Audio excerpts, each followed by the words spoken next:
link to that in the chat? Or the name?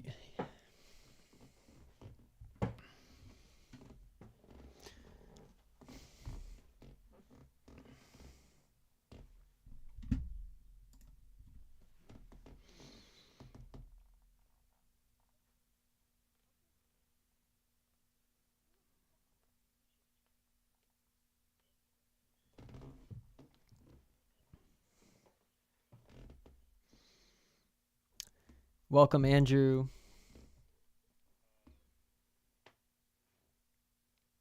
Nice to see you. Y'all, Andrew is officially a black belt Samurai Sound member. We're super excited to get started with the training and the demo reel scripts, and we'll see you at, I'm sure, most if not all of the upcoming events. So very cool. Oh, was your friend?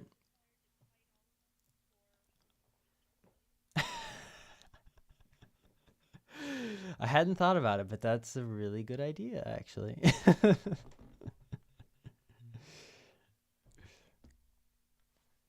Oh, cool. YouTube link there.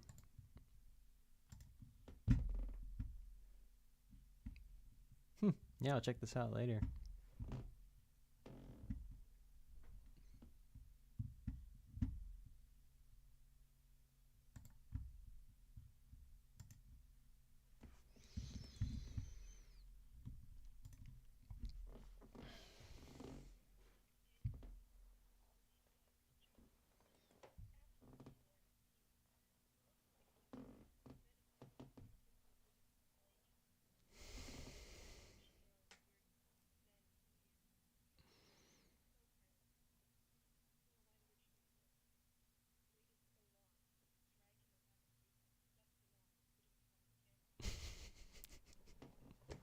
Incredible. All right, well, let's go ahead and get started. So, welcome back. I think most of us by this point have done these before. Andrew, you say I just set up my membership profile last week. Very nice, very nice. If you want to post a copy and paste a link to your membership profile and put it in the chat, we can take a look at how it turned out. And let's see, I have some really exciting news that I'll save for towards the end after we're done playing, and some small updates. Let's see. Okay, so before we start, like I said, the rules have been revised a little bit after playtesting a handful of times now. Made some little changes. So before... Oh, Megan's first time. I'm so glad you were able to finally make it. I know that we've been trying to coordinate this for a while. Welcome. And I'll talk about, why don't I actually just start from the beginning with the rules and total noob. Okay. Yeah, we'll start from the beginning. Andrew, you're such a familiar face. I forgot it's your first time at the role plays. All right. Well, this is great. So, it's a space where you can be creative, is a little improvisational, get into character in a fantasy setting. And sometimes that can be nerve-wracking for people if they think they need to be perfect or they need to do a really great voice. It's really okay to... I'm seeing my audio is muted for the stream. It's really okay to make mistakes and to put yourself out there. It's also okay to just kind of hang back a little bit and see what everyone else is doing and then join in when you feel comfortable. So there's no pressure. You don't have to have a character prepared. I will go over how to prepare a character, and hopefully I've made it even simpler while still maintaining the grace of the system. So... the way you do that is you spend most of your time thinking about your character's backstory, what they're wearing, what relationships they might have, why they're an adventurer, these types of what kind of equipment they might carry, these types of character building details. And those are, in some systems you might say it's like all flavor. But really, I don't like that word very much because that all informs your acting. And so when you think about it from a role-playing perspective, it's really important. I think the mechanics are less important. And so the mechanics, when you think about your character, you pick one strong skill and one weak skill, and you give your strong skill an extra D4 when you roll to make your skill attempts, and you give your weak skill a D4 that subtracts from your dice roll when you make your skill attempts. So that is a change from how we've been playing. We've been playing with modifiers, like fixed modifiers, +1, +2. I've taken those out entirely from the system because I think it was causing some kind of floating imaginary numbers that we were kind of all somewhat agreeing on, but now everything's on the dice, so it's really unambiguous. And so, but like I said, you just choose a strong skill and a weak skill. That's all you do. The skills are strength, dexterity, charisma, and perception. And I'll go over each one. Strength is would measure your ability to use a sword against a goblin or dash down a door or something. Dexterity would measure your skill to move around very quickly, but also be sneaky and stealthy. So things like sneaking by enemies, or pickpocketing, or unlocking a door. Also like long-range attacks, like firing bow and arrow. That's your character's thing. Perception is basically how intelligent your character is for like problem solving, but also measures how sharp their senses are for reacting to things or tracking through the wilderness, navigating, that sort of thing. Charisma is your ability to the force of your personality to persuade people, deceive people, make a performance if you're a bard, or assess somebody's intentions if you're kind of trying to suss out if someone's good or evil. So those are the 4 skills. Like I said, you just choose one strong one, one weak one. You give the strong one an advantage die, which is a D4, and you give the weak one a disadvantage die, which is a D4. And the only difference is you add or subtract. So that'll make sense as we start to play. Let's see, any other changes? Yeah, your tools are more so aesthetic, because I was realizing some people have built their characters around not having any tools at all, and why should they be hindered for that? So if you use a tool in a particularly creative way, you might get advantage, getting an extra D4, but otherwise, we'll keep those. We'll keep those more for aesthetics and character building. So let's see. Am I leaving anything out here? Whenever you encounter a problem, you're going to roll your D20, and then you'll add on D4s if you need to. Oh yeah, leveling. Leveling is a little bit different for those of you who are returning. Every other session, you get to add a advantage D4 onto one of your skills. So if your strong skill is dexterity, for instance, and you started with a D4 of advantage die, after your second session, you get to add an extra D4 on top of that. And so I switched to D4s to kind of make slow leveling up, and then also to make magic a little bit easier, because people love to use magic, and it was kind of hard with D6. So anyway, that was a lot of words. Most of them probably aren't relevant if you're just coming back. You'll keep picking those up. And does that make sense? You don't have any like questions, burning questions so far? Yeah, real question about the...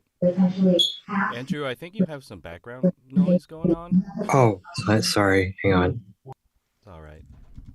It's all good. So you mentioned leveling and the various sessions we've been in. So if we've been in... So I've been in 4 sessions so far. Would I have an extra... 2 D4 to delegate to any of your skills. So you could cancel out the weak skill, right? Or you could pick another skill too. I think Miss Larissa's been to 3 or 4 now. Let's say 4, so you can have an extra 2 advantage die to put towards your skills however you see fit. Okay, so I think that just about covers it. So why don't we talk a little bit about what we remember from the last session Miss Larissa, and Chris. Yeah. Oh.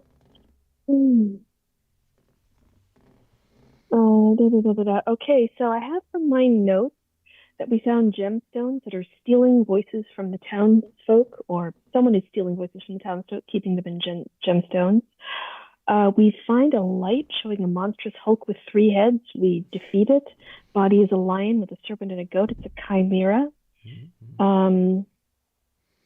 There's a black lily embedded in Resonetta's chest. And when I tell it to speak to me, okay, so if memory serves, I saw this vision, but I haven't told the rest of the group about it yet. So Austin, may I speak it, or do you? Yes. Yeah. Okay. All right. So there was a glowing black lily embedded in Resonetta's chest. I touched it and said, "Speak to me." My character is a druid. She does that kind of thing. And it says, "I get a vision of a giant tree like Yggdrasil. See other elven forms in a procession on the ground. There's a hollow at the roots. One of the elves is escorted in. There's a white lily. Getting led into the hollow, the vision goes grayscale and dark. I feel gross just being near it. I get a flash of a 6-eyed serpent head." And then we buggered off out of there, grabbed some snakeskin as we left, and the snakeskin is sturdier than we expected. And that's what I've got in my notes. Wow, that was very thorough. Wonderful. Yes. And now your question is making more sense that you had last week about the 6 eyes. Yes, that's on one single head. Yeah, I wasn't asking about the chimera. I was asking about the vision. I guess I didn't think about that in the session last week. Oh well. Yes. A druid, I should be more careful. Anything you want to add to that, Chris? I guess just a little bit about the circumstances. We were walking, I think it's called Mount Sable, where we encountered New Sternium soldiers, and they're the one who told us about this monster in the cave. And yeah, it's right outside Sable Wood, a town that the party had visited earlier. But the deal we had struck was if we got rid of the monster, the I guess the guard at this watchtower would introduce us to the captain of the soldiers who is stationed in Sablewood. Yes, that's exactly right. And then after you guys got out of the cave at Mount Sable, do you remember what happened with the guard? Yes. One of our party members was hit by an errant arrow, and Resonetta took offense to that and basically mowed down all 11 guards there in one swing. And she to all witnessing eyes, there was this ghostly image of a 6-eyed serpent hovering above her. But needless to say, the guards were very compliant with what just happened, and I think that's where we left it off. I think you had tied them, you had bound them up, right? And you sort of no, I think you've killed most of them, and you've bound one of them.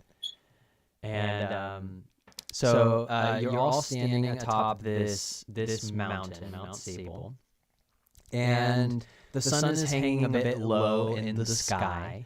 You can see long shadows being cast down below at the town, really the village town of Sablewood.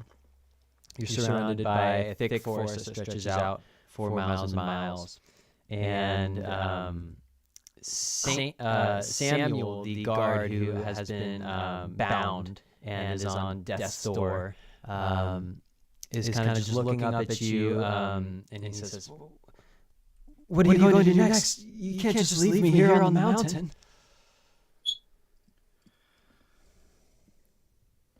So Resonetta is an elf, She stands about 6'5". She's very tall and gaunt. Um, Very clearly old, even for an elf. Her ears droop a bit. Um, Downcast, sunken eyes stare into the middle distance. A thin face gives her chin and cheekbones a sharp visage. She wears little more than an oversized coat cinched at the waist and dragging behind her. Her skin is scarred, but one can still make out the green markings like stripes running across her figure. Her hair is long, scraggly, and clearly has not seen care in a long time, but oddly enough, it never seems to tangle. And she is holding a very long 7-foot blade in her hand that seems to be made out of a single piece of material. The blade, the hilt, the handle, all of it seems to be one piece of something. And up until just recently, it was glowing. And I think by now the serpent visage has disappeared, but she's still very much like active, like activated. She's kind of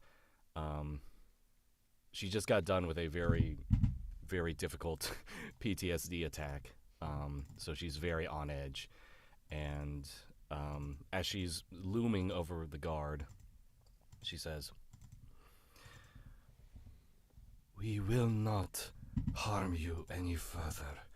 However, I believe there is a deal for us to finish." I think we actually dragged the body of the chimera out with us. You did. So she'll gesture to the chimera. "As you can see, we have slain the beast that has been plaguing Mount Sable. So you will escort us down to the town proper, so we may speak to your captain." You may have slain the beast. I can see that that's true, but you've decimated the guard. How will the people be safe from what lurks in the forest? She pauses a bit of that, and for the first time kind of looks around her to see what she has done, and a bit of her fervor kind of disappears, and her eyes just kind of fall to the ground.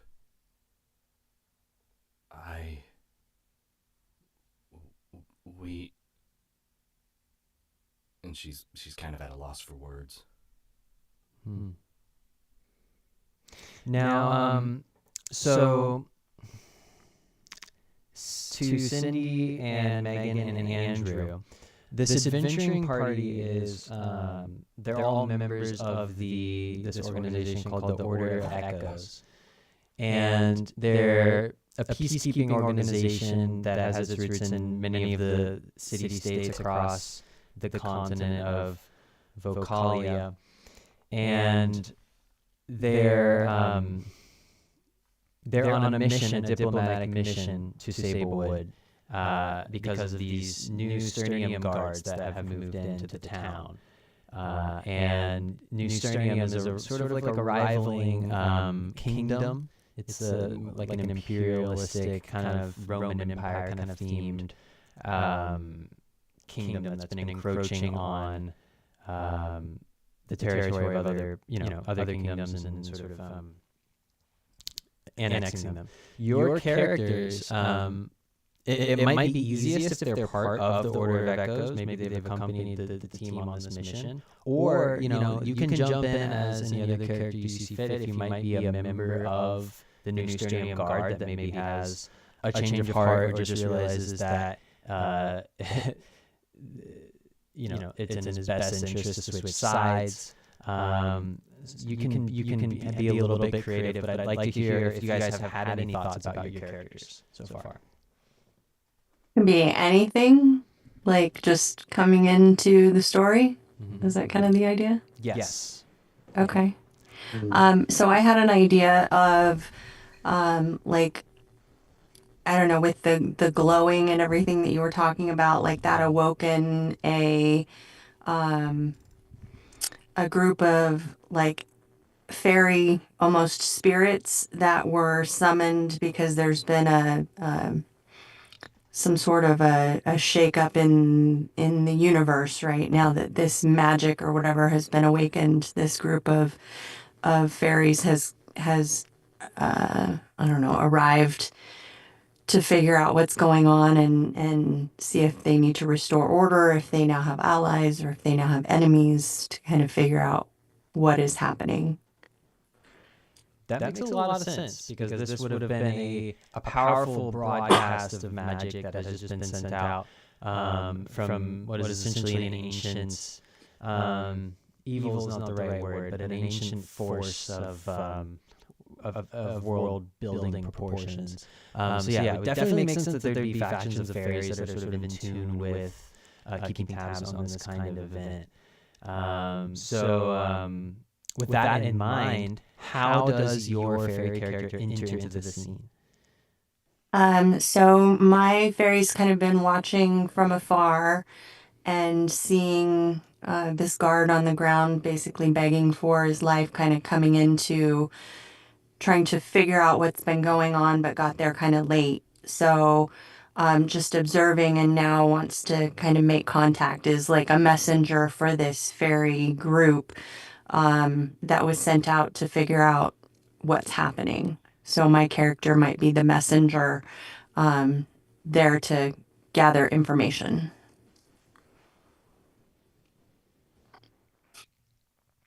Okay, so as Resonetta's eyes are downcast and she kind of loses her train of thought as she sort of sinks in, the realization of what she's done sinks in, this fairy appears possibly through some sort of magic portal or shimmering, suspension of magic in the air, and this happens right behind the back of the guard who's groveling at the ground, and right in front of Resonetta.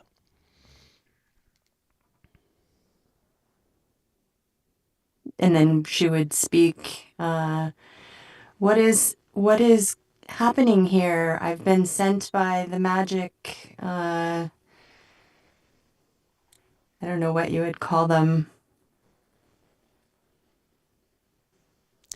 Perhaps. I don't know, I'm sorry. No, you're all good. You're all good. Chris, what would be some forces at work here that might be facilitating this arrival or delegation? I think. Why don't? Okay, I'm thinking. Why don't we call it the Silver Council?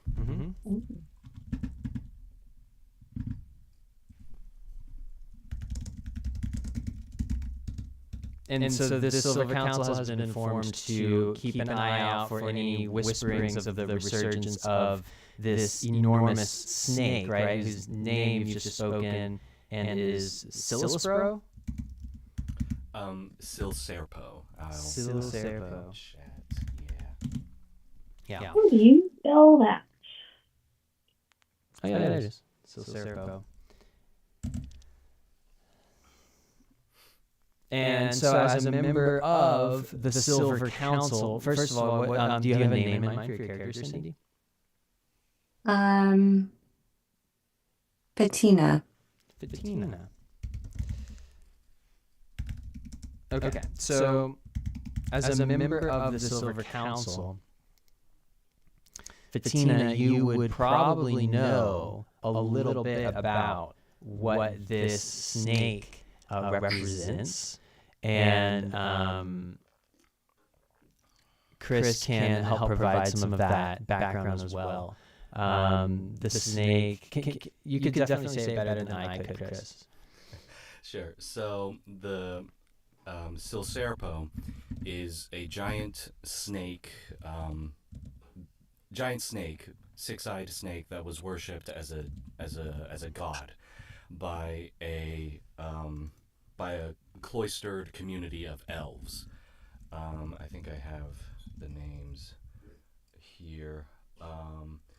They resided in the Silver Wood, which was notable for the gray, almost silver bark of the trees, and the leaves were kind of in a perpetual autumn state. Silserpo was the deity that they worshipped, and they would occasionally offer sacrifices every 100 years. One time, the sacrifice did not go well. Something happened, and a corruption started to take over the land. It essentially wiped out all life from the Silver Wood, and Silserpo was thought to be dead.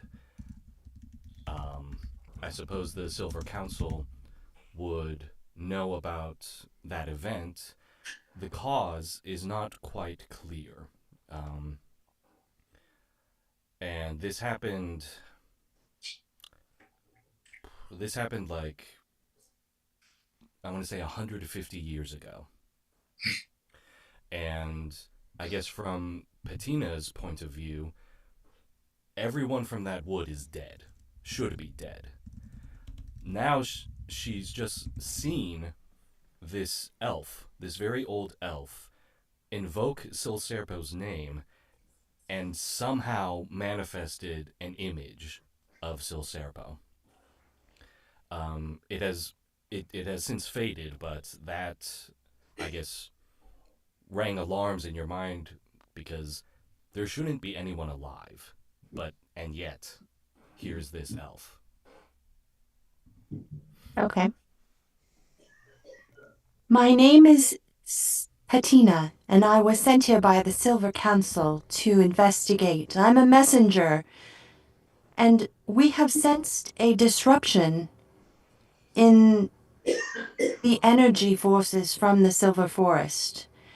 We are here to determine what has happened, as we've thought Silserpo has been long since departed.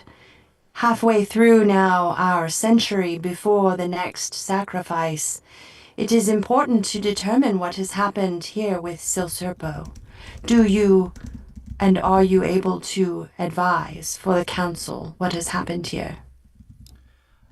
Resonetta, seeing this fairy creature and hearing those names, she winces a bit and she grabs her head as if she's suffering another migraine. And she says, You from the Silver Council, Silserpo, what does that name mean? Silserpo is the six-eyed serpent who has long since departed from this forest, but recently we've sensed a shift, as if he has awakened or been summoned for some sort of source, and it has created a great energy in the universe. Resonetta will she'll take a moment to look at the snake skin that she's been holding on to, and then she looks at her sword and she says, I do not remember anything about six-eye serpents, but I have had visions. When I first touched this sword, I had a vision of a six-eyed serpent. And she kind of realizes this. A sense of realization comes over her, and she says, I believe my sword is one of its fangs. It might be the only piece left in this world. I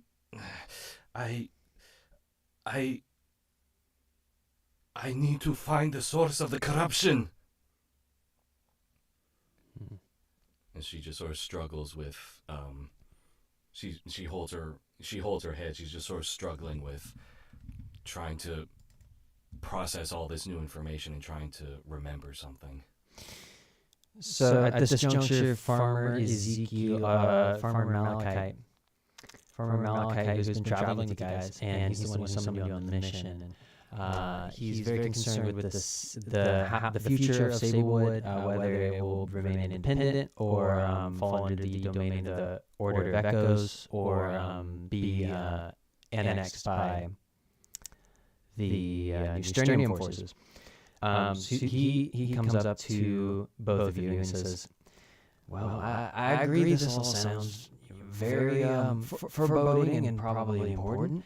However, I do wish to express my begrudging agreement with our friend Samuel that our people down there are rather unguarded, it would seem. They have a few more guards down there, I'm sure, but this represented a large part of their forces. And, well, my son's down there, so like it or not, these guards were doing him a service, and we should really get going and see if we can convince Captain Claudia one way or the other. I don't think we're going to get the support of these folks." And Samuel says, "Probably not, given that I'm the only one left and I can't even move."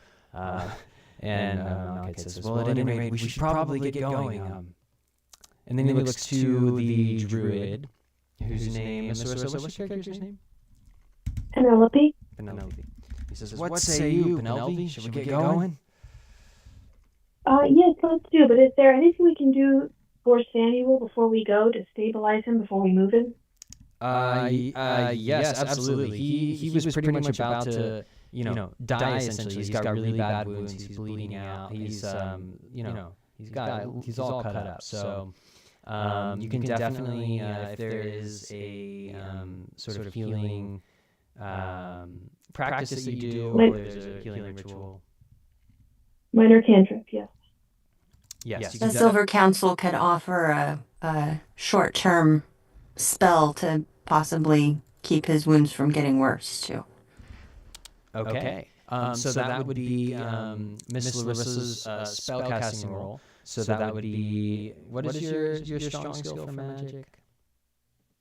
My strong skill is actually perception. Okay. So you're going to roll for perception with at least one of the advantage die. Remember, you have two extras you can have leveled up your character with. So did you put both of them into perception? No, I've got one in perception and one in charisma.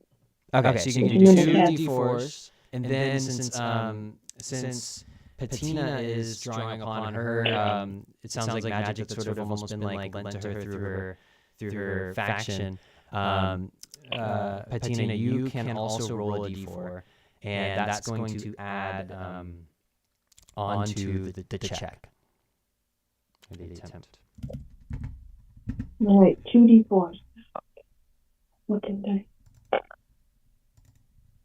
All right, I've got a 3 and a 2. Okay. And then what's the d20 roll?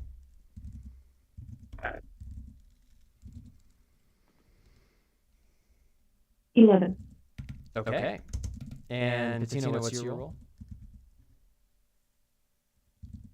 Am I supposed to have dice? Oh yeah, no, you don't have to. Sorry. You can just, if you have your browser open, you can just Google dice roller, and then a little dice roller. Or I can roll for you if you like. Yes, roll for me. Okay, say again, Austin. What does she need? Just d4. A d4. Gotcha. 2. Okay. So this is magic. So think about this for a second. We need to add a disadvantage die here. So Miss Larissa, if you could roll another d4, and it's going to be disadvantage. Okay. Oh, hello. Natural 4. Okay. So 11. That's 11 plus 3 is 14, 15, 16, 17, 18. Minus 4 is 14. So that's a success, and then that flips to a positive 4. So that's that is now 8, 9, 10, 11. That's 22, which is you only needed a 10 to pass. The bar is now 10 before it was 12. It's easier math with 10. So your positive result there is 12. So essentially that's like double the amount you needed. And with that result, so can you describe a little bit about how your magic roll ritual, especially because you're working together for this, how that might look and what might happen?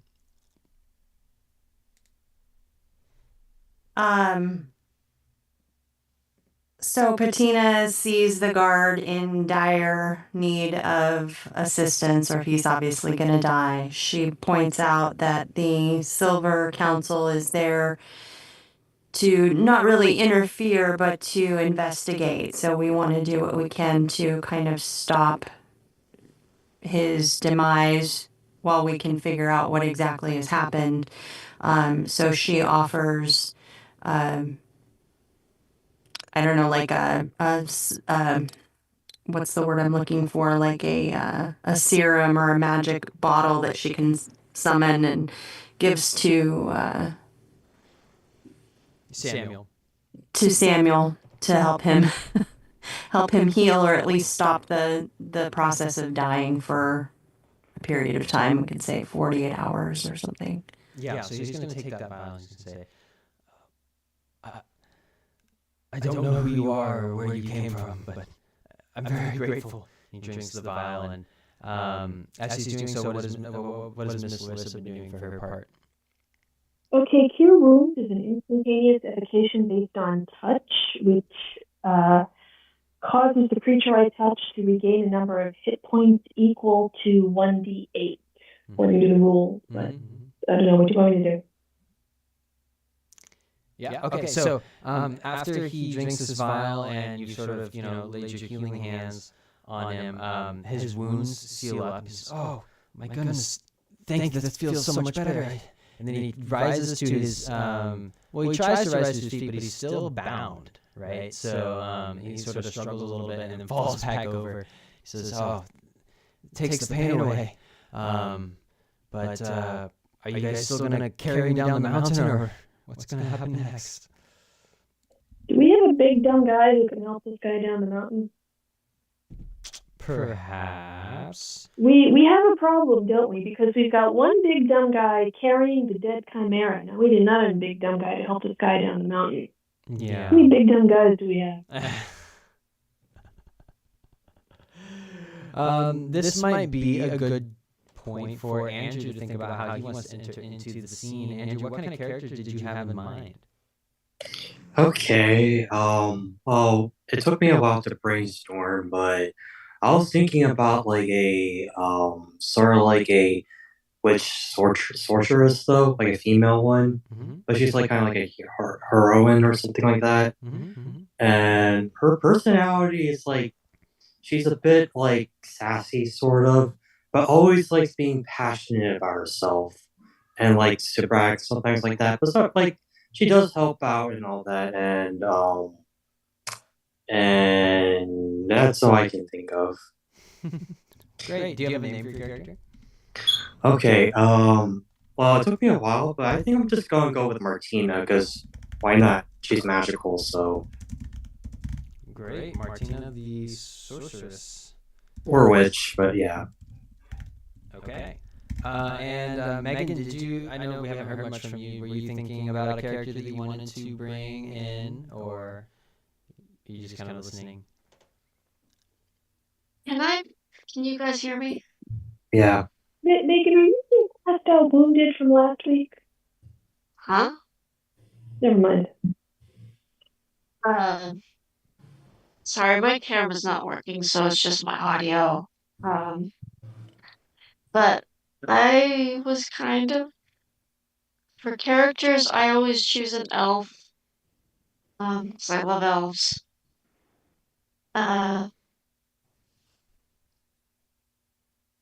And I'm kind of torn between a druid and a ranger for her. Okay. Because I like druids and I really like rangers. Yeah, there's a lot of similarities between the two.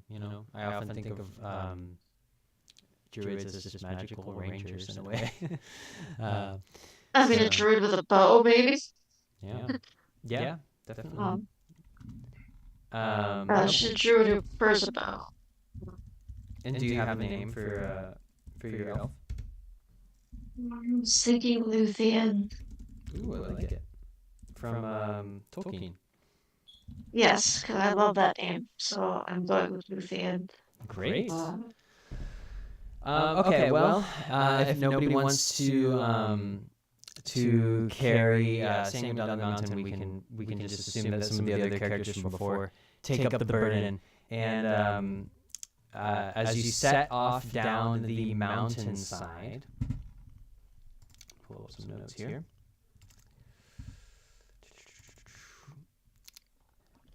The sun is hanging low in the sky. It's casting long shadows across the jagged peaks as you make your way down this mountain trail. The air is crisp, tinged with the faint scent of pine and distant wood smoke from the valley below. The winding path clings to this mountainside, loose gravel crunching beneath your boots. And here and there, Samuel's kind of advising along the way, oh, go this way, or watch out for this sinkhole and things like that. And you're progressing along steadily when somewhere from deep within the sablewood forest below you, this long guttural howl just tears through the evening air. And you remember this voice, those of you who were there, from the night before. It's this haunting, furious sound, and it's even though it's down below in the forest, it still feels too close for comfort. The sound rolls up the mountainside like a wave, and its sheer force is unsettling the ground beneath you. These loose stones from above the mountain tremble, and then they start to tumble, and you hear the sharp crack somewhere above you. And in an instant, the mountainside shifts. Boulders are breaking free, dirt and debris is rushing downward in this chaotic roar, and the path ahead is rapidly disintegrating. You have only moments to act before this landslide engulfs you.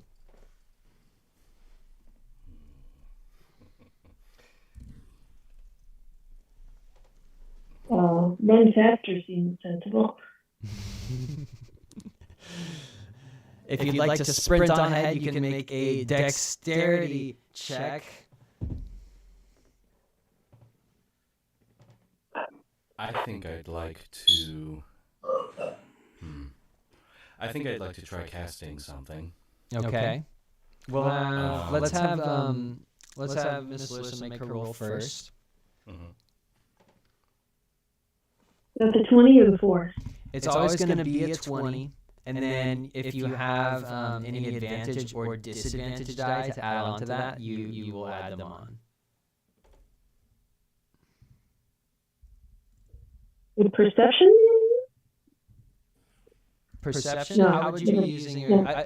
You're talking about sprinting on ahead, like try to outrun the disintegrating cliffside, so I'm thinking dexterity. Okay.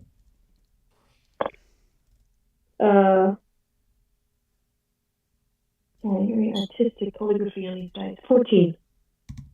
14. Any like advantage or disadvantage to add from your skills to that, or is it neutral? I don't think so. Okay, so that's going to be the bar to pass is 10. So you passed, and with a 4 left over, you're able to get past this crumbling passage of particularly narrow mountainside right before it falls off behind you, and you turn around and you've made it to the other side, and there's this huge gap in the path between you and your team. And while it seems a bit stable for the moment on your end, their side is still rapidly disintegrating.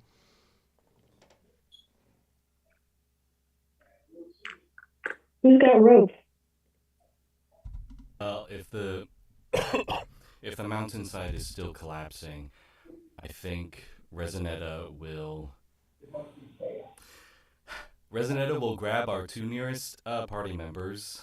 I think she will grab Luthien and Martina, And Cindy, I'm assuming your fairy can fly. Mm-hmm. Okay, so Yeah. I'm going to assume she can get out of the way. But Resonetta grabs Martina and Luthien, and she will attempt to throw them across to Penelope's side. Okay, make a strength check.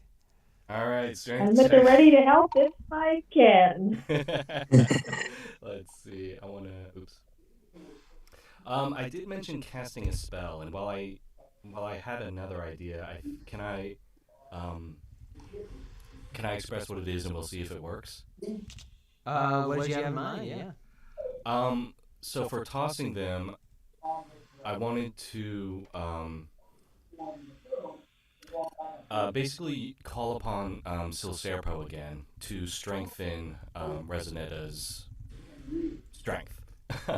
um, and I guess maybe that would just give me another advantage die.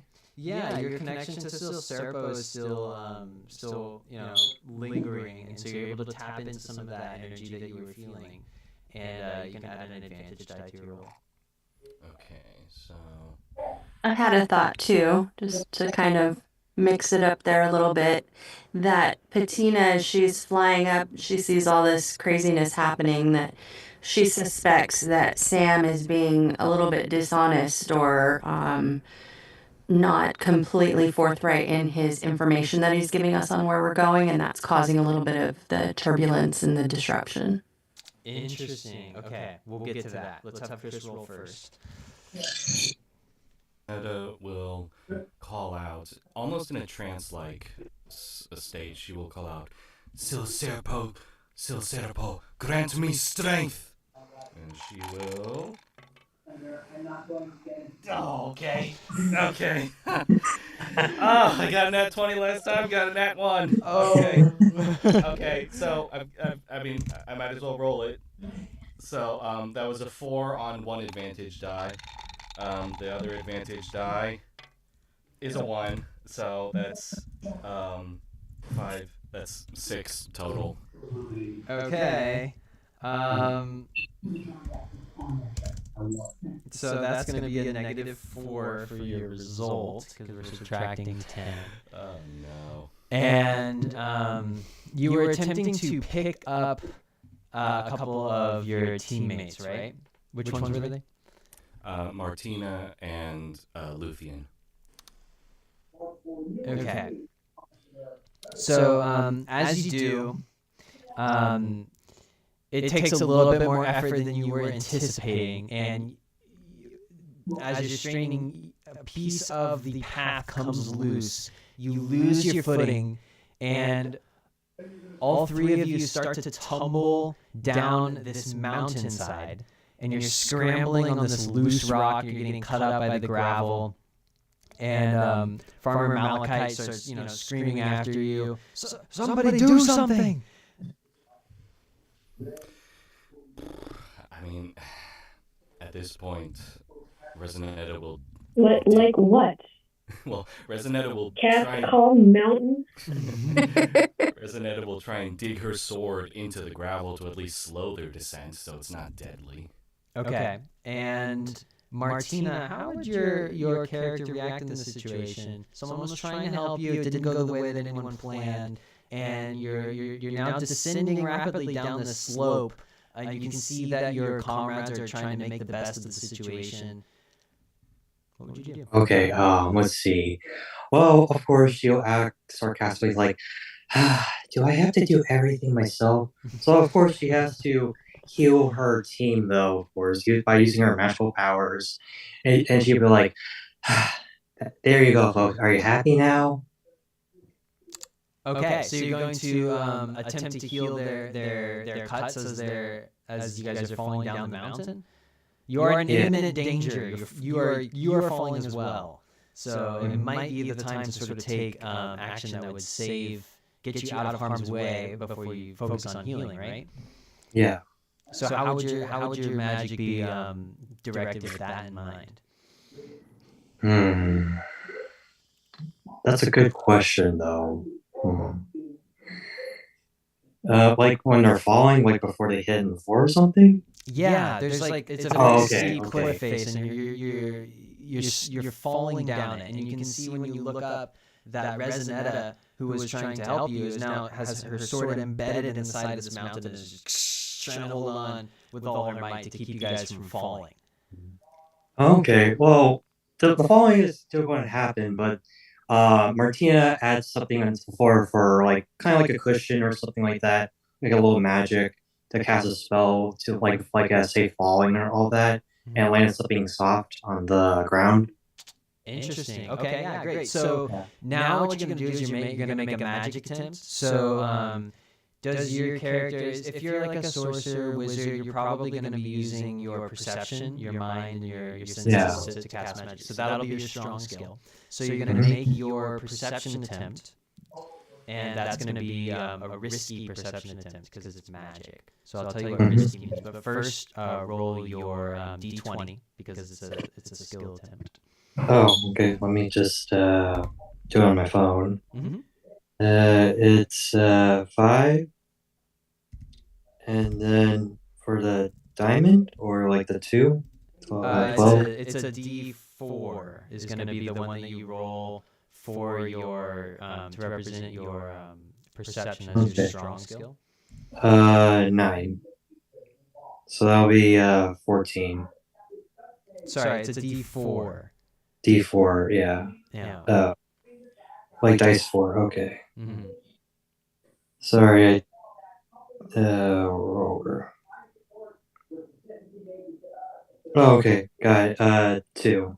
Okay, it's an extra 2, and then because it's magic, magic is really hard to cast, right? It's not like you're doing something that a normal person would be able to do. So you actually have at first you have disadvantage on your magic. It's called risk. It's a risky attempt. So you're gonna roll another d4 and you're gonna subtract it. Okay. That's 4. 4. Okay.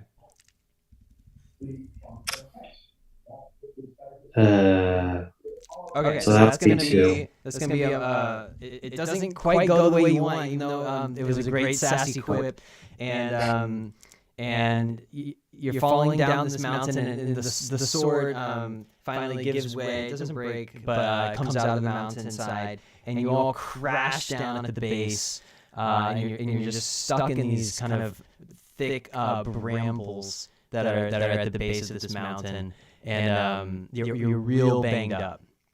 It was a pretty long drop, some 40 feet, and you're looking back up, and you can see Miss Larissa's character perhaps peering over the edge. And how would you react to seeing your comrades fall a great distance?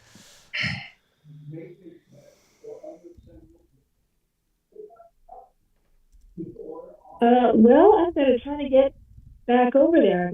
I can help. I can cast Cure Wounds when I get there, but I got to get over there. So, are there some saplings or anything that I could use to start bending to make myself like a log or a wood bridge to get back across the gap to get back to the group? Yes, there's saplings that are scattered on the mountainside on the way down. Perhaps you could use them to your advantage as you're trying to get down to them.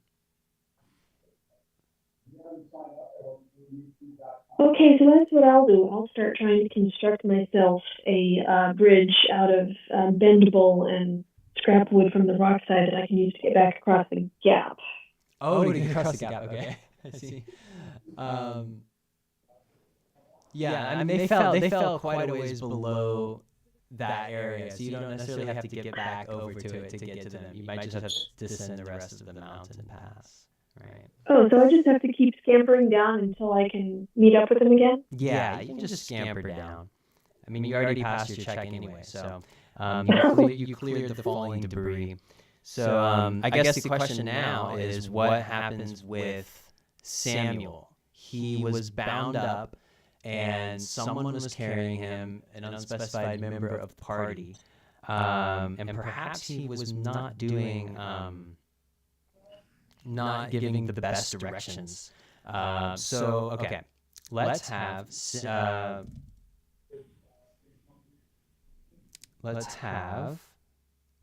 I'm just pulling up your character's name. Patina. Make a charisma check on Samuel. Okay. So she's questioning whether he was truthful or not, and they tried to summon Silserpo to help them, right? So Silserpo appears in a like shadow-like form, like the glowing image that we heard about earlier, almost similar to how I emerged, and grabs a hold of Sam, suspending him in the air. And Patina is hovering in front of him and starts calling him out as causing this disruption with his deception to the group, that he was trying to maybe lead them astray and towards a trap. Okay, very interesting. All right, so roll your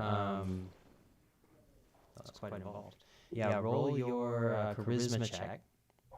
Okay. Is that, how do I do that? A D4? So, and I should say charisma attempt. Whenever you make a skill attempt, you're always going to use a D20. D20, okay. And because we are still sort of tapping into this lingering power of Silserpo, let's have you roll with advantage. So you're going to roll your D20, and then you're going to roll a D4 on top of that, plus whatever skills you have, or whatever advantage die you have because of your charisma. Okay. I have no idea what that means. I have my my dice roller up here though. Okay. So I have one D20. Yeah, go ahead and roll your D20. Roll that. Okay, I got a 4. Oh dear, the dice are Oh no. And you're gonna roll with advantage, so roll another D4. 3. Okay, and then is charisma not your strong skill, is it? I had charisma as my strong skill, and I had dexterity as my weak skill. Oh, charisma is your strong skill. Oh, interesting. Okay, so why don't you roll with advantage? So go ahead and roll an extra D4. A 4. Yeah, D4. And I got a 4. Oh, you got it. Okay, you got 4. Okay, well, even still, it's not gonna quite cut it for this.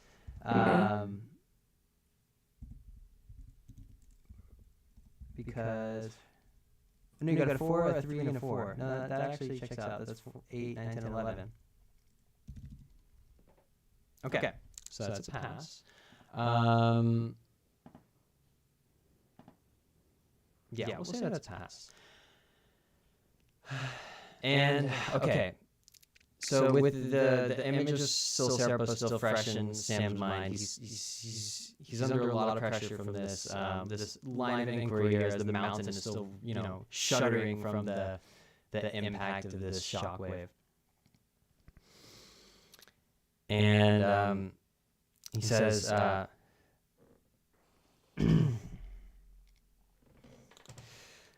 I swear, I was doing our best to get us down this mountain. It wasn't my fault that this happened. Sure, yeah, you guys aren't my favorite people right now. I mean, you killed most of my men, but at the end of the day, I wanted to get down safe too, so that's what I tried to do. And he looks at you earnestly and he says, and also, I haven't forgotten your kindness from before. And he's managed to find himself a little purchase on the side of the hillside, and is trying to keep himself from falling down. He's extremely limited mobility, but he is. Actually, Patina, did you fall down with the rest of them? No, I was flying, so I was able to just kind of hover above and watch all this. Okay. I would say then Patina demands that Sam prove his loyalty to the group in some way, with either I don't know, a sacrifice or piece of information or a guarantee of some sort.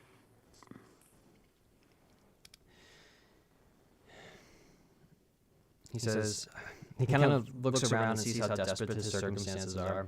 And he looks up, she says, yes, okay, please, if you let me, if you unbind me, I will help you with the negotiations. I don't know if that's what you're after. You seem to have arrived late to the game, but I'll help as much as I can with the conversation with the captain. Please, just unbind me.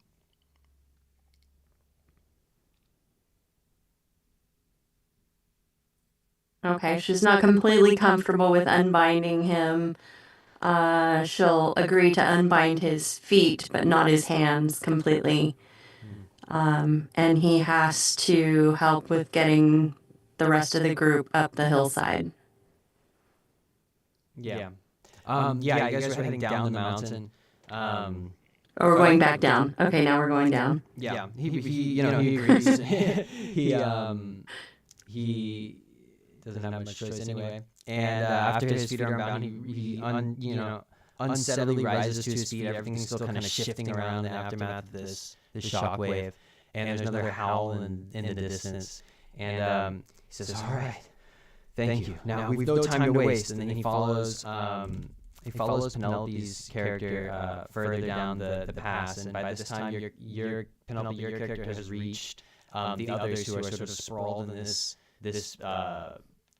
bush, this brambly bush.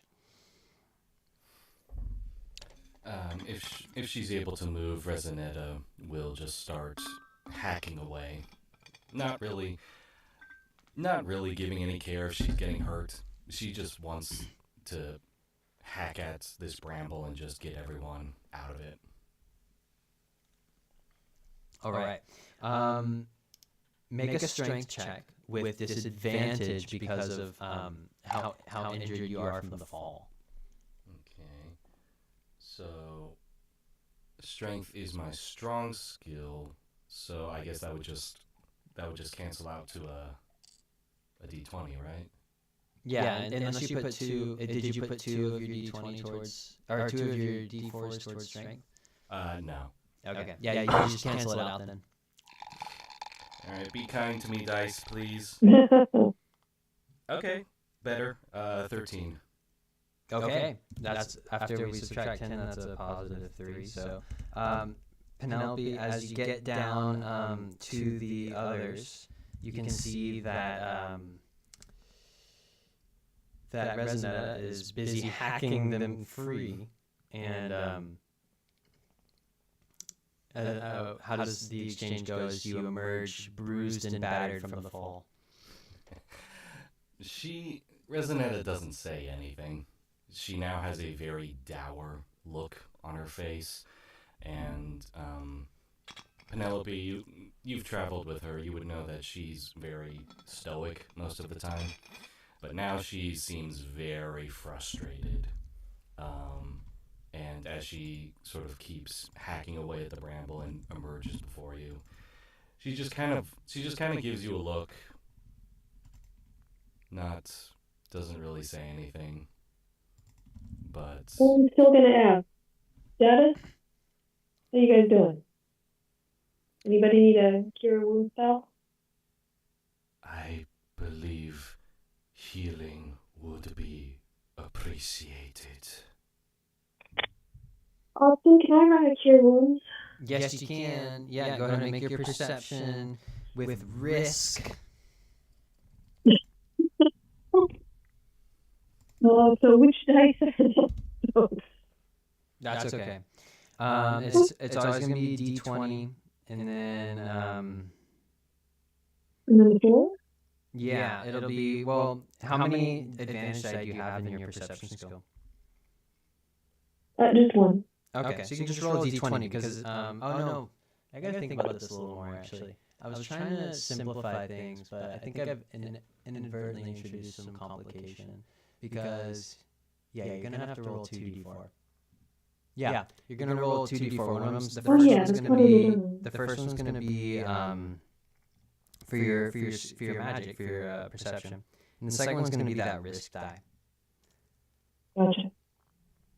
All right. We got a 14 on the 20, Nice. and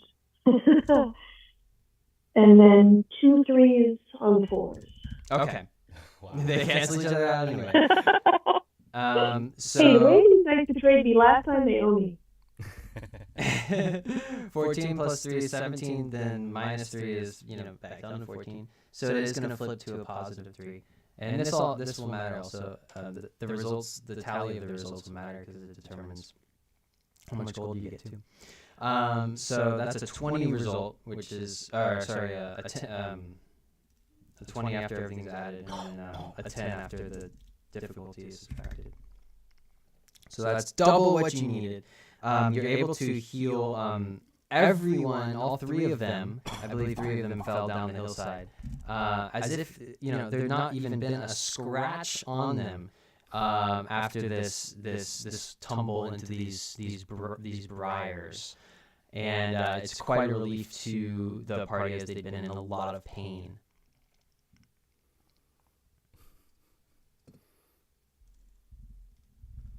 All right, now that everybody's feeling better, what are we doing? What's the plan? And how do we feel about the directions that Samuel's been giving us? I suggest we go straight to Sablewood.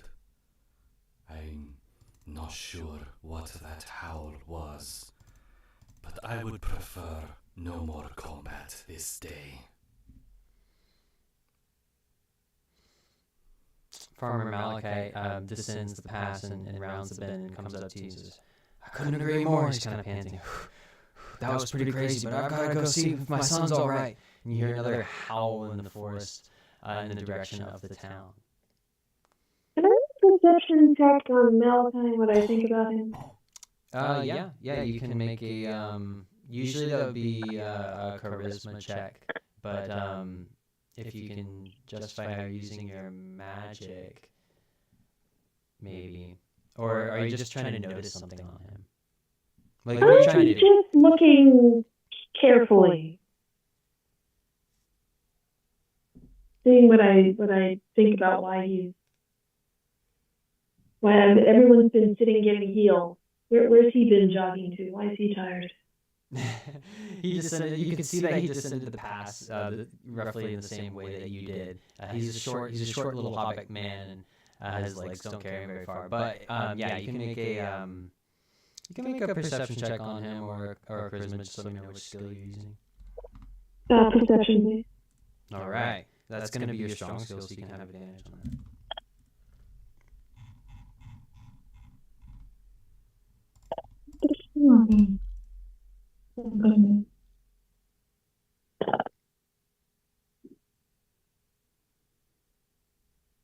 Well, so weird. Just wasted a natural 20 on D20. And 3 on the 4. All right, 23, which is a 13 after we subtract the difficulty of 10.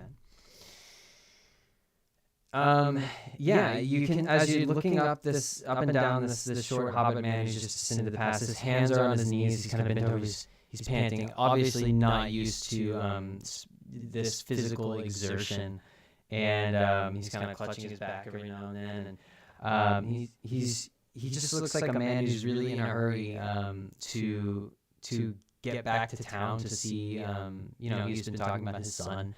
And he looks back up. She says, "Please, I need to know that my son's all right. We heard that sound yesterday, and we saw where it came from." And he's referring, of course, to the werewolf that you saw in the forest in the adventure, maybe 2 adventures ago now. Yeah. Tell me more about that. What happened? Oh yeah, you may not have been there.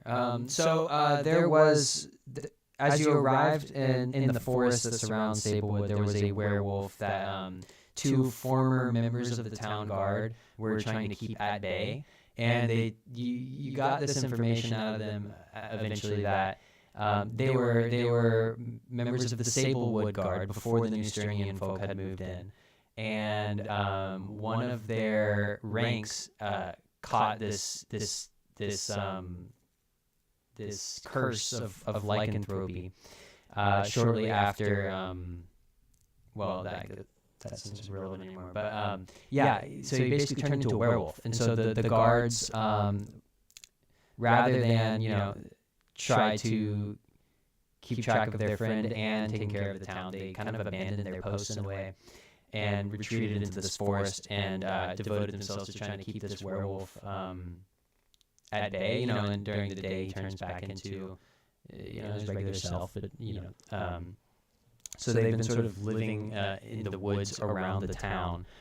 Meanwhile, the New Sternium people kind of found Sablewood relatively unguarded as a result, and so sort of just set up shop. And that's kind of what you know so far about the werewolf who you're now hearing howling in the distance.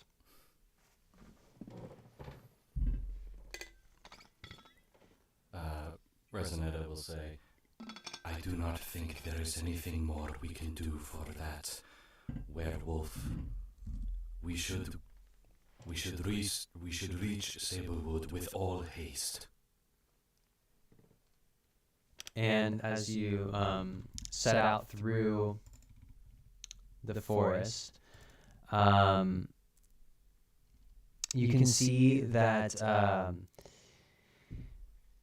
it doesn't take you long to get to this the path. You pick up the path again. It's a pretty well trodden path through this dense forest, which is becoming darker and darker by the minute. And you get to the town, and there's no sign of the werewolf yet. You can hear the occasional howl, but the streets of Sablewood, even though it's quite dark, are alive with the hum of concerned voices. The last light of sunset is just reflecting off of these wooden rooftops. But on top of everything else, the watchtower which the New Sternium Guard had been trying to build at the top of the mountain has fallen off of the mountain, and at some point, presumably during the landslide, and has crashed on top of this modest-sized home. And there's splintered wood and broken stone just littered everywhere on the ground, and this small gathering of townsfolk has gathered around this wreckage. And they're sort of just murmuring amongst themselves.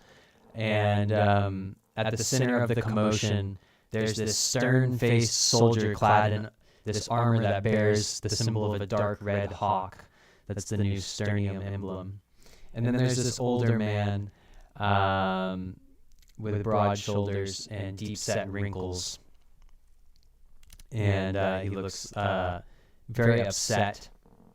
They're sort of just arguing and pointing fingers at each other as you approach.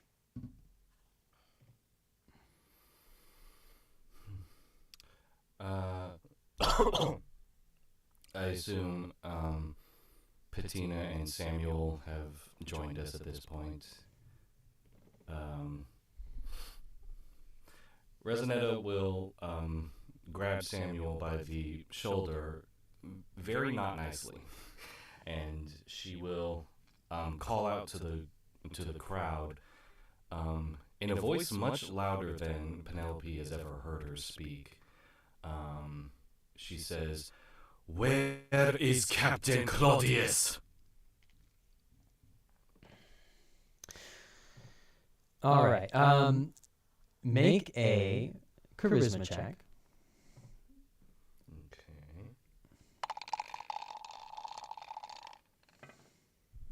Okay. 8. Yeesh. Okay. Does anyone want to help out with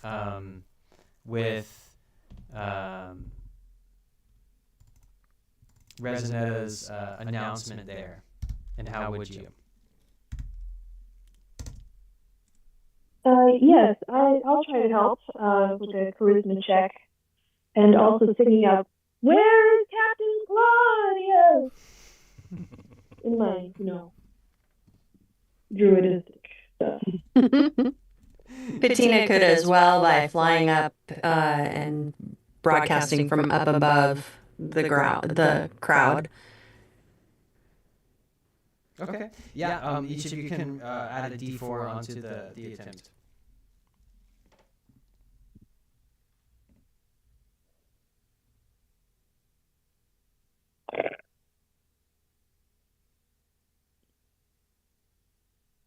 I got a 4 and a 3. All right. Okay, so I rolled a D4 and I got a 1. Okay, so we'll do a 4 and a 1, and that's 13. So that ends up being a 3. And the tensions between this tall male soldier and this old man, they're sort of pointing fingers at each other. They're saying the man who looks like he could be a local guy, he's really angry. He says, "Look at this!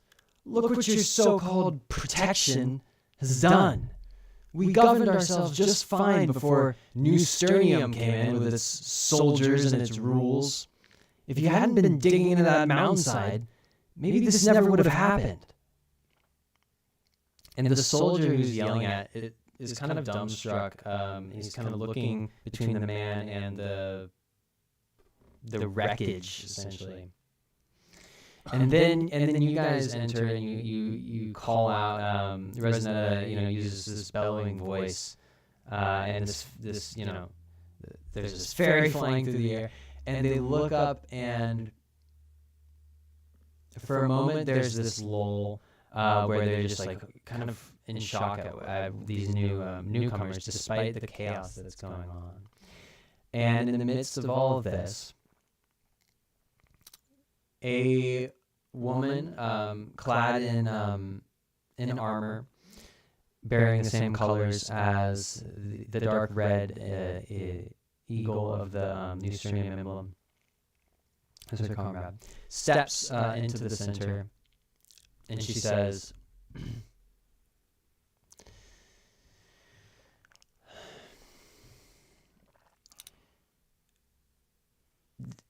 "Who are you, and why have you requested my presence?" Resonetta will push Samuel forward and say, "We are here on behalf of the Order of Echoes. Our help was requested in negotiating truce between New Sternium and Sablewood." And she shoves Samuel forward to kind of get him to vouch on their behalf. Captain Claudius eyes Samuel dubiously, and she says, "Samuel, this was your project," and she waves a hand over the watchtower as it's crushed this house. And the man who's standing next to the soldiers, he says, "And that was my house." And Captain Claudius kind of looks at him, and then looks back at Sam and says,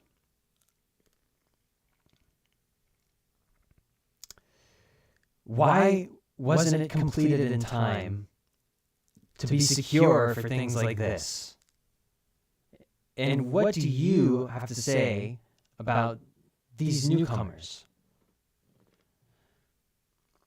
And Sam has this moment where he looks at Claudius, and then he kind of looks back at you, and he looks at his hands, and they're still bound. He kind of looks at them with some aspect of shame. And then he looks back up at Captain Claudius, and he kind of takes another step forward, closer to the fray. He says, "These people, they carry power with them, and they intend to use it, and it doesn't have to be that way. They are, when it's all said and done, looking out for our best interests. They want peace. I don't know how we're going to get there, but I think we can trust them to be discerning.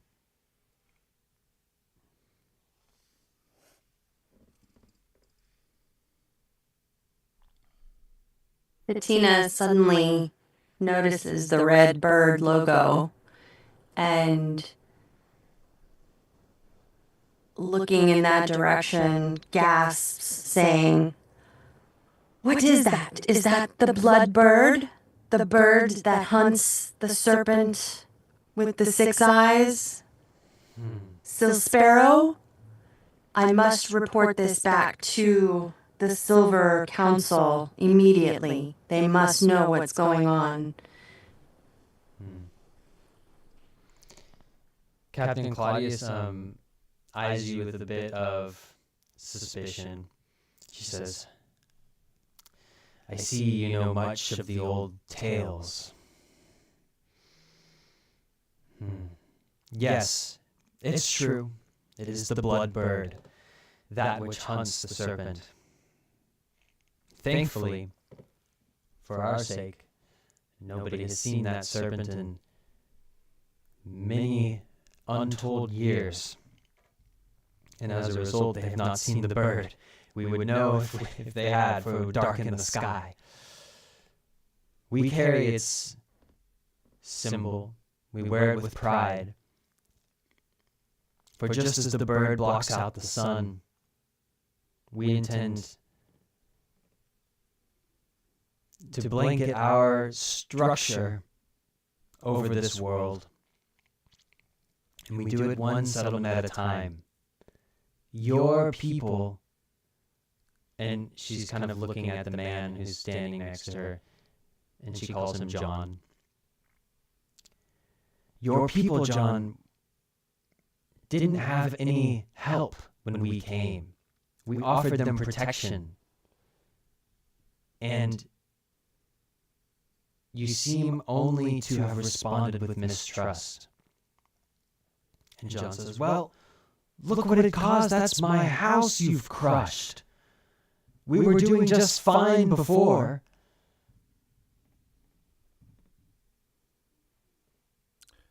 Resonetta will walk up to Captain Claudius. She has her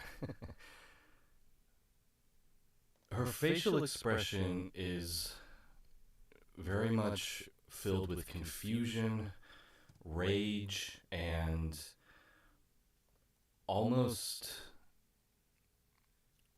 indignation. As she stares at Captain Claudius, she says, "Are you aware of what is on that mountain?"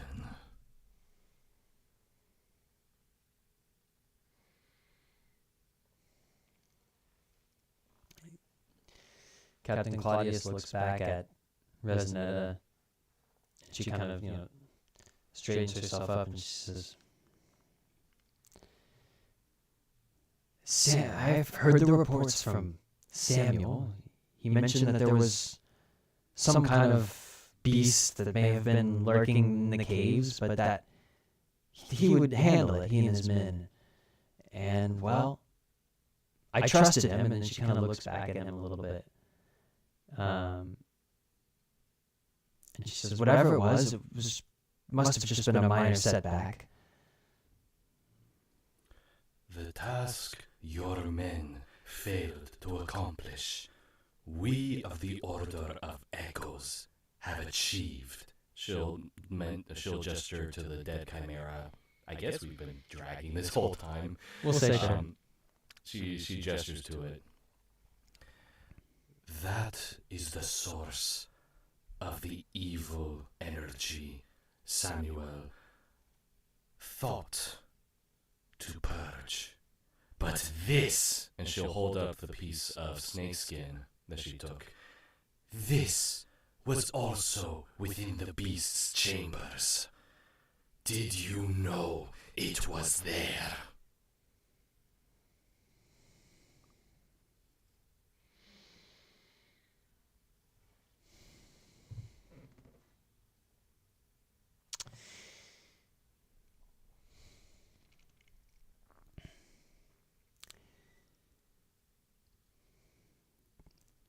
Why should I tell you? Resonetta will attempt to grab Captain Claudius by her throat and lift her up. All right. Make a strength check. Okay.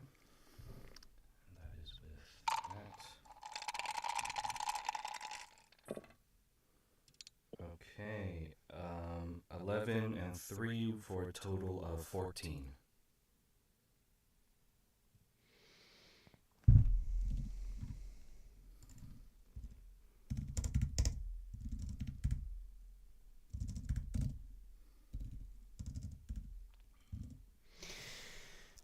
Well, as you lift her up by the throat, you said? Mm-hmm. Her eyes kind of bulge, and she realizes how close she'd been allowing you to get to her, and that it's too late now, obviously. And you can see her face, starting to turn red.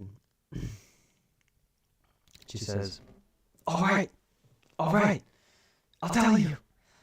And then a few of her men kind of circle in around you moments later, shouting at you to let her back down.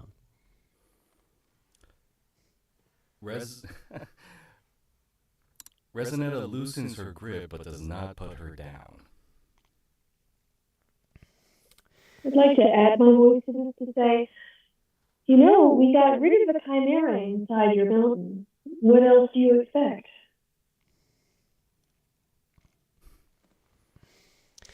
Here it is, dead chimera. Claudia says, thank you for that, but it was never the chimera we were interested in. And she's still really nervous because, you're so close to her neck. And she says, we didn't just choose Sablewood out of the blue for our next conquest. I mean, let's be honest. Your exports are fair to middling at best. Some of the lumbermen behind, they kind of grumble amongst themselves. Oh God, do we get the John Mulaney reaction? Yeah, we know, but hey.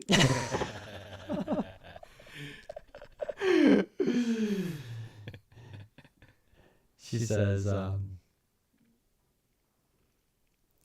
I knew about the snake. I knew about the skin, the molting. I needed to keep tabs on this area to make sure that it didn't come back. And if it did, that we would have time to prepare. So this snake still lives. What do your stories of this bloodbird say about silver woods and 6 eyes?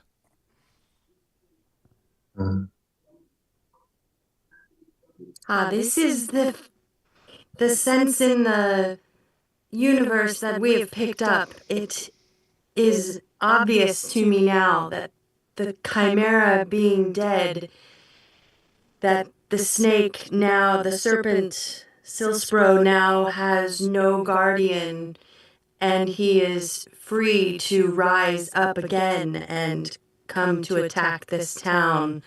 I must get back with this information and awaken the Silver Council so that we can restore order.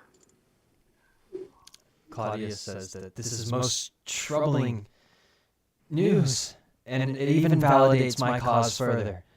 The people of Sablewood will need our help against the oncoming threat of the snake. What say you, Resonetta? Resonetta seems oddly relieved that the snake seems to have lived, but then a sort of conflict washes over her face, and she says,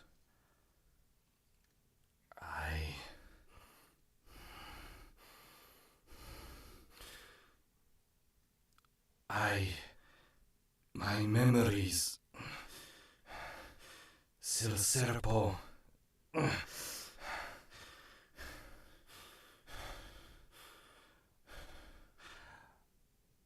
I will see for myself. And she turns her back on Claudius and kind of walks away from the group, still clutching the snakeskin. She plunges her sword into the earth and kind of takes a kneeling position, almost in prayer. But she looks as if she's trying to. She looks like she's trying to pray to something, but she's just she's kneeling there off to the side.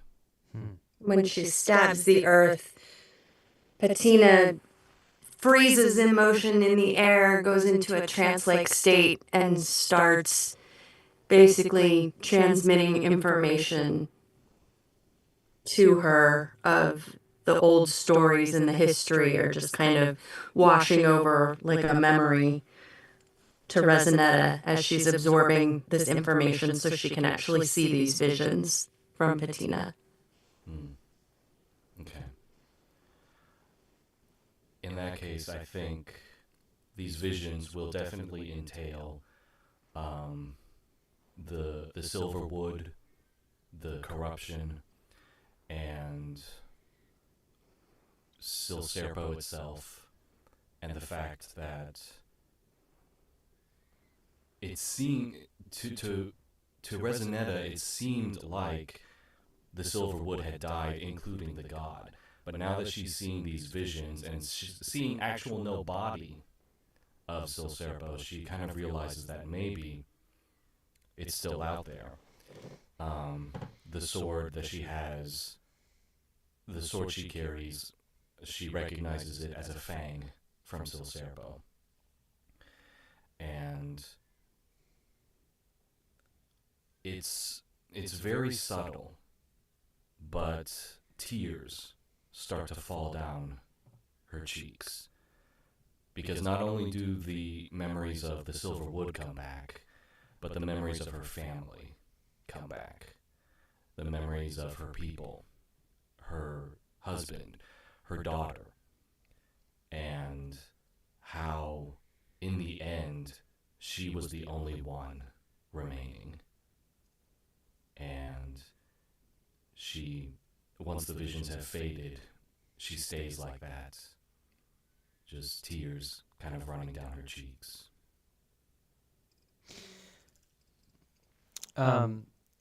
Chris, for Resonetta, what would be the next stage of development in the flower that has blossomed over her heart?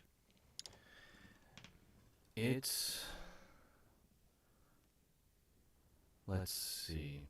It's definite. So when we first saw the flower, I think it was Penelope who talked to it. It's like a lily, but it's black, and it was kind of placed at the center of her chest. And at the time, it was fairly small. Now I think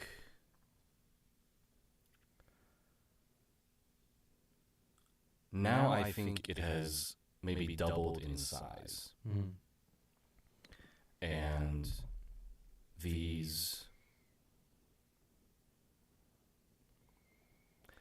it's doubled in size, and these black tendrils have started to appear around it, almost like roots. in her chest.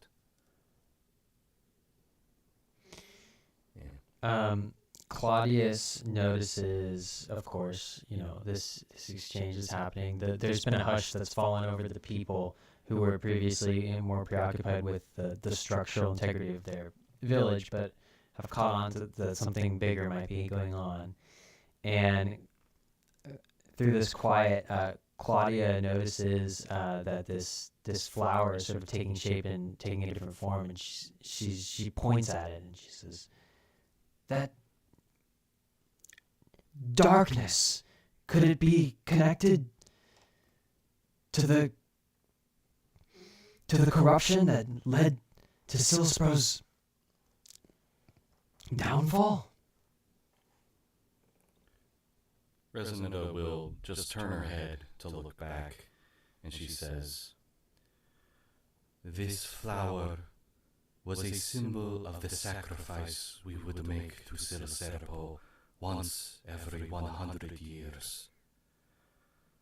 At the time, it was white. When I pulled this blade from our sacred tree, it grew black.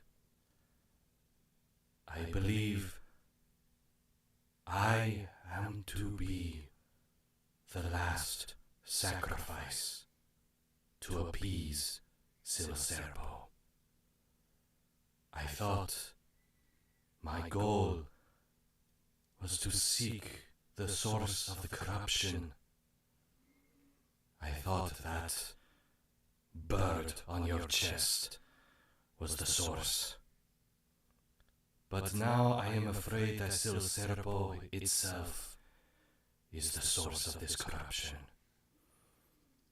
And only once all of its worshippers have given their lives will he finally be no more.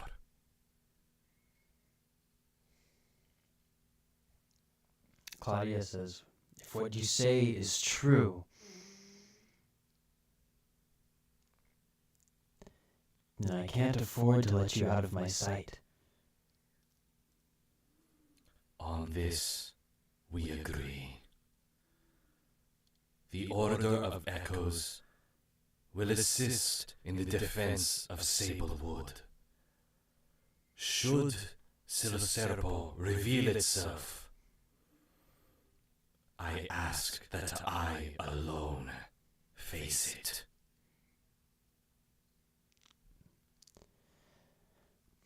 But it's too big of a threat. This snake could move mountains and carve valleys with its very body. That's why we've been putting preparations in place to summon the great bird. Now you're saying you want to face it alone? I'm not sure that I can let you do that. What guarantee do we have that this bird will be a match for Silserpo? For centuries, it fueled my home wood. For centuries, it guided us and defended us. Now you expect me to believe some foreign god will be able to defeat it. No.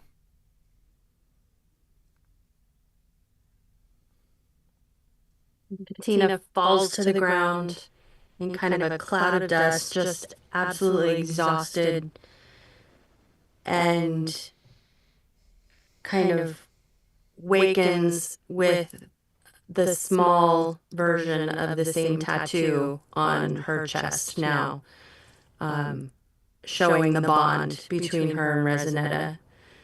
And she speaks quietly and softly and says, "The Silver Council has the means to awaken the blood bird. In this case, I need your help to return to summon the council and convince them to summon the bird to help. I have to get my strength back in order to be able to make the journey. Resonetta will pick up Patina, just sort of cradle her in her hands, and she will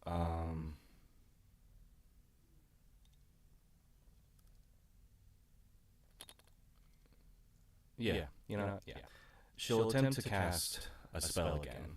She'll attempt to cast some healing magic to essentially restore Patina's essence to her. Let's see. Okay. it's still my weak stat, but so if it's magic, I need to roll a d4, right? For the risk. Okay, so that's still just gonna, oh boy. Okay. Okay.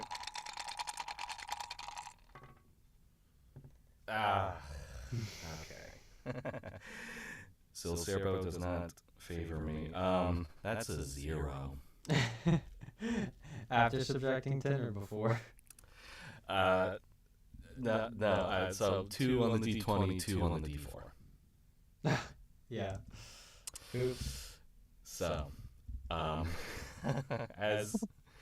Resonetta tries, What are you doing? Using my die? as Resonetta tries to heal Patina, and something about her connection to Silcerpo, and something about her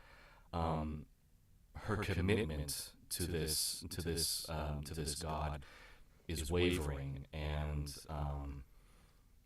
it just doesn't work, and Resonetta just gets a bit more frustrated, just kind of just, I am sorry, I don't know what's wrong with me. Patina comforts Resonetta, saying it's not just you, it's going to take all of us, the energy of everyone, to help me recover and return to the Silver Council. And Sam realizes he has some loyalty now to Patina because she saved him. So Sam's got to step up in some way in this story, I think. How can we have him gather the townsfolk and come to save them, because they're going to save them all just like she saved him? Sam is going to take another step closer into the middle. Now he's standing in front of Captain Claudius and next to Resonetta and Patina. And they're all before this ruined house. And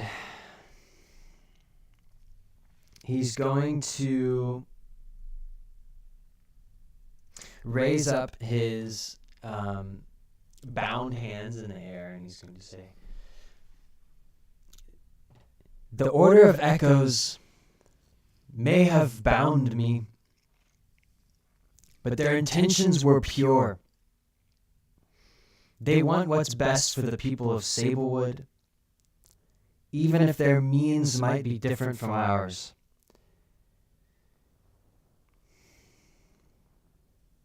And then he looks to Claudius and he says, "Is there some way that we can all work together against whatever might be coming?" And Claudius looks back at the party and she says,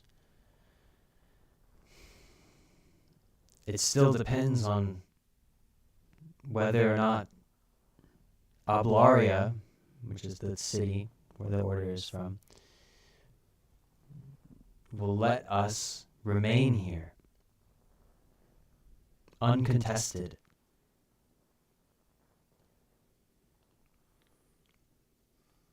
if they can do that,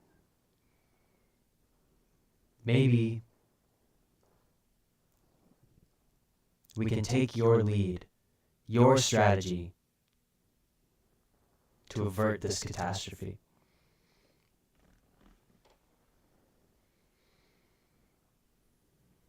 Begging your pardon, but can we have a little more detail on the strategy? What exactly is the plan to fight Sil Serpo? What are its weaknesses? Like, Resonetta, if you were going to go at it yourself, how? How do you fight this thing? I'm afraid our stories and customs were not aligned to opposing Sil Serpo. At the very least, they say his body was so long and so winding that it carved valleys, flattened hills, and bore the seeds that eventually grew our home wood. We thought it to have slumbered in a giant tree, the all-seeing tree, and we made sacrifices to appease it and to help it regain energy to bless us and continue to provide for us and our wood. I am afraid fighting it would be akin to fighting a force of nature. Okay, so if it needed sacrifice to feed, how did that work? What does it like to feed on, and how does it like it? Resonetta kind of exposes the flower on her chest, and she says, Every 100 years, a white flower would sprout from the chest of one of our kin. A procession was held, and we guided this individual to the roots of the tree. There was a hollow there. We do not know what happened when the individual entered, but we did see the tree itself blossom, and we assumed our sacrifice was welcomed. And she pauses and she tries to remember the incident of the actual of when all of this started. And she says, The last sacrifice we attempted, the tree did not bloom. That was when the corruption took hold of the wood. and then she looks down at her own chest. She looks at the flower. Something about that sacrifice was not satisfactory. So was anything deliberately changed, or did you just grow a white bloom as usual and try to proceed with the sacrifice as usual, or was anything deliberately changed? Was anyone trying to pull a trick? I do not recall. This bloom, she points to her own chest, this bloom appeared when I obtained this sword. I am afraid I can provide no answers. Farmer Malachite steps forward with his son under his arm, and he says, "Sounds like you need to get this young lady back where she came from, just like I found my son again." And he gestures to Patina. Maybe you'll find some answers there about how to who was poorly sacrificed, or how to summon the bird, or I don't know, but maybe the answers are there. At any rate, thank you so much for all of your help. And then there's this howl in the distance, and everyone kind of realizes that, they might not be safe just milling around here at night. We best set up a watch. I guess it's going to be a new Sternium watch, but if they do their part, I guess I can live with that. And then the people start to kind of disperse, and the sun sets over another wonderful adventure. Okay.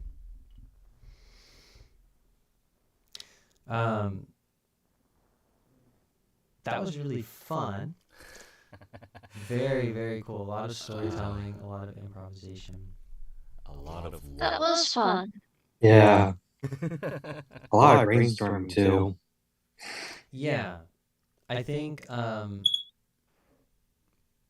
taking some time to pause and think about how you're going to kind of construct the story was something that we kind of fell into, which is, it ended up being a good pace, Yeah, I think settling into just a slightly more relaxed pace. And I think that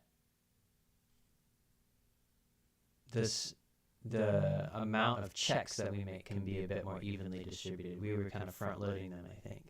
And then I kind of liked the pace we fell into as we sort of decided to kind of space them out a little bit.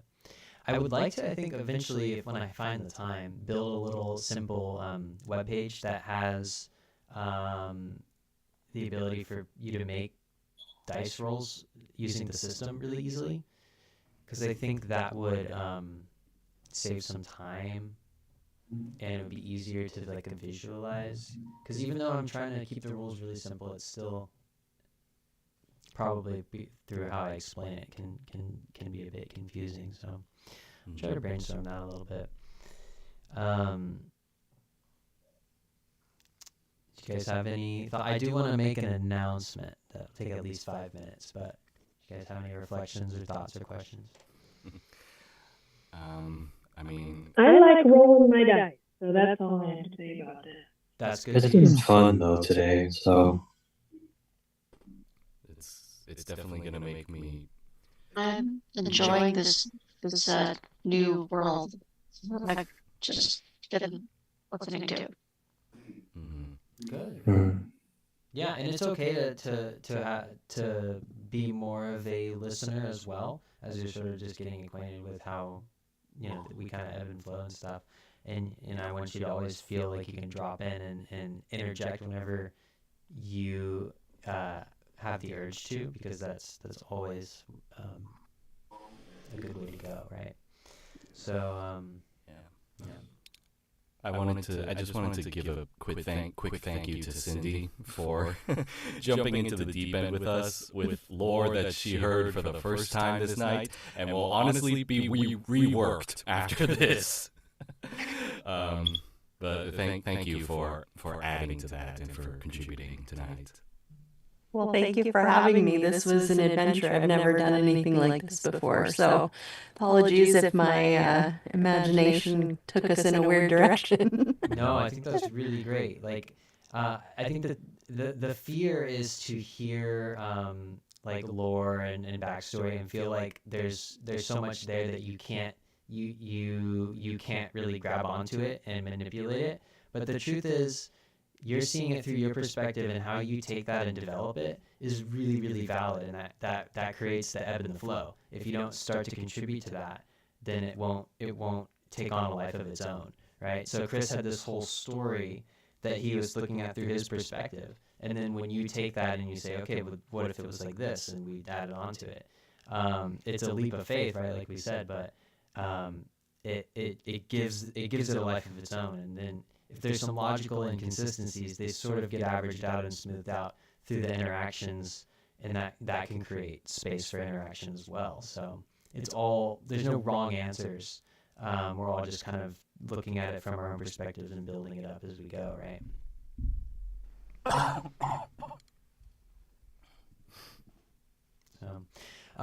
Okay, so another announcement is that the studio has Strawberry Hill Studio, which is our production company facility. That's where I'm sitting.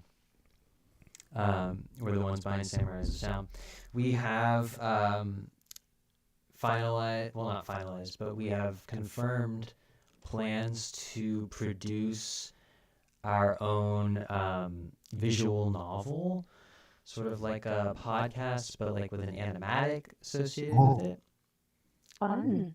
Nice. So we will be opening up the Some.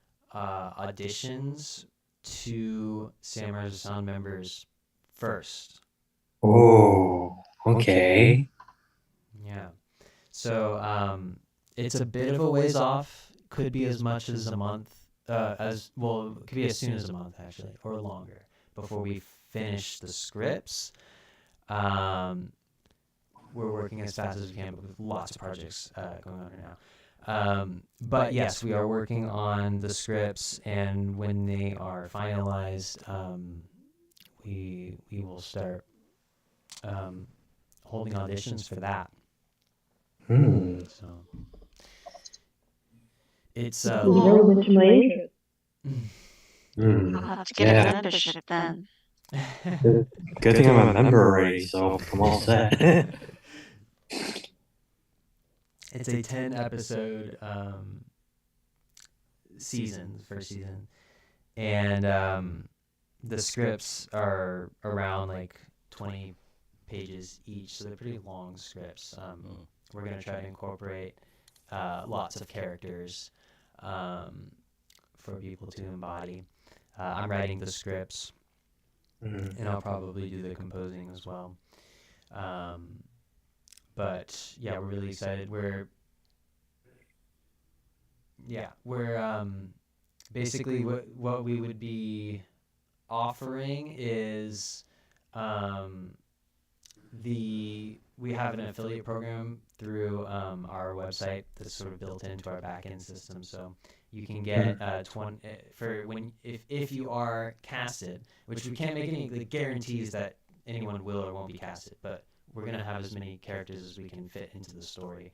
And if you are casted, or regardless, you can have a link that you can use to distribute the show in your network and get a cut of the sales for anyone who makes the purchase. Would be a 20% cut of the sales would be the offer, in addition to some Samurai Sound credit.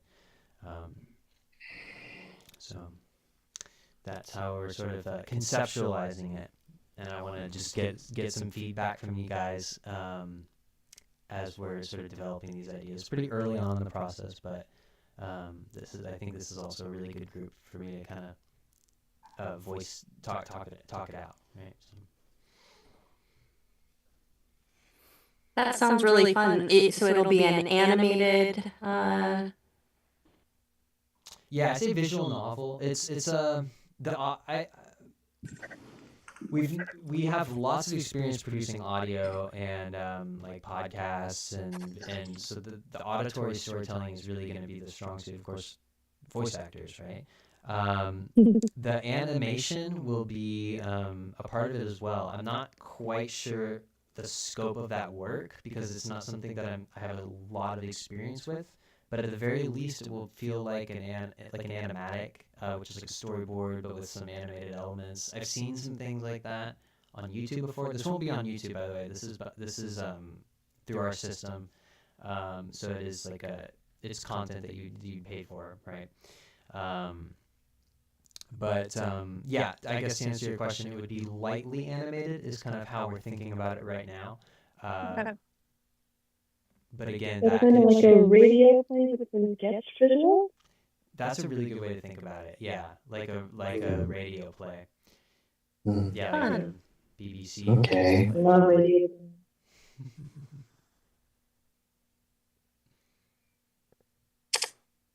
Yeah, it's called Echoes of Eternity, and it's based loosely on some of the material that I had developed to start this campaign setting. But it's kind of taken on a life of its own. None of the same like proper nouns, if you will. But it will feel a little bit familiar to you, I'm sure. That's really cool. Yeah. Watching out for that casting call. We're gonna try to get it out as soon as we can. I gotta finish writing the scripts first, which is a process. Yeah. That's super fun. Well, I have some news. I know I'm kind of new to the group, but I got cast for an audiobook, Oh. which is Nice. wild because that's the Oh. farthest thing from anything I thought I would ever be doing. And it's a really cool, like, haunted horror story flick with like hauntings and witches, and I was kind of thinking about it as we were going today, and I'm like, ooh, I kind of like this storytelling stuff. So we'll see. Oh, But like tons of fun. yeah, it's gonna be cool. So Do you I was have excited details to share on that. on the name, or is it all too soon to kind of? I think I can share it. It's called Love and Luminol. And it's actually, the author has a podcast, like a true crime podcast. I think it's even loveandluminol.com. Oh yeah. And I'll put the so he's written this fictional story, but he and his wife have been doing a podcast for years and kind of developed the storyline for the book loosely off of some of the characters in the podcast, I guess. So the book is due out in the end of May, so I'm doing the audiobook now to get it done by the end of, or the beginning of June, I think is when his hard copy releases. So we're shooting for the end of May for the audiobook to be up on Audible at the same time. So it's kind of fun. So you were following the podcast already? No, I've never even listened to a whole audiobook. How stupid is that? Like my attention span for audiobooks is like meh. And I was like, you know what? I was auditioning for stuff, and I'm like, this kind of seems cool, and so here we are. So a little scared about the production part of it, struggling with that, just being slow, but it's coming together. It's a good learning experience for me for sure. Figure out the audio part, but wish me luck. Send me good vibes. Yeah. Some healing spells. Break a leg. wonderful. I don't know. Do you break a leg if you're a voice actor? What do you break if you're a voice actor? Break a Break leg. a hyoid bone. Bust a tonsil. I don't know. There you go. All right. Well, I will see you guys at our next community hub or role play workout. And everybody stay in touch. Keep an eye on your emails as always. And I'll see you next time. All right. Take care. Thanks, guys.